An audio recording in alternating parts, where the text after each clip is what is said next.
السلام علیکم ناظرین، ایک افسوسناک خبر شامل کرتے ہیں۔ ہمارے نمائندے طارق وحید بلوچ کے مطابق اوکاڑا رینالہ خرد کے نواحی علاقہ میں گھر کی چھت گر گئی، خاتون جان بحق، ایک شخص اور خاتون سمیت 2 افراد زخمیوں کو ابتدائی طبی امداد کے بعد ہسپتال منتقل کر دیا۔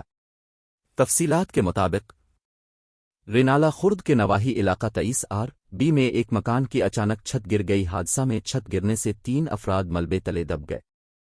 اطلاع ملنے پر رینالہ خرد اور اوکاڑا سے 2 ایمبولینسز اور ریسکیو وہیکل فوری جائے حادثہ کی طرف روانہ کر دی گئیں۔ مقامی افراد نے چھت کے نیچے سے دبنے والے افراد کو فوری طور پر نکال لیا۔ حادثہ میں ایک خاتون جان بحق جبکہ ایک شخص اور عورت سمیت 2 افراد زخمی ہو گئے۔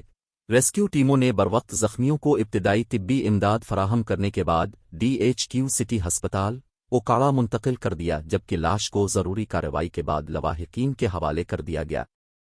جان بحق ہونے والی 35 سالہ خاتون کی شناخت عابدہ زوجہ ندیم ہوئی ہے۔ زخمیوں میں 28 سالہ ارشد ولد اصغر اور 40 سالہ نجمہ زوجہ ریاض شامل ہے۔ اب تک کے لیے اتنا ہی، مزید خبروں کے لیے ہمارے ساتھ رہیں۔ اللہ نگہبان۔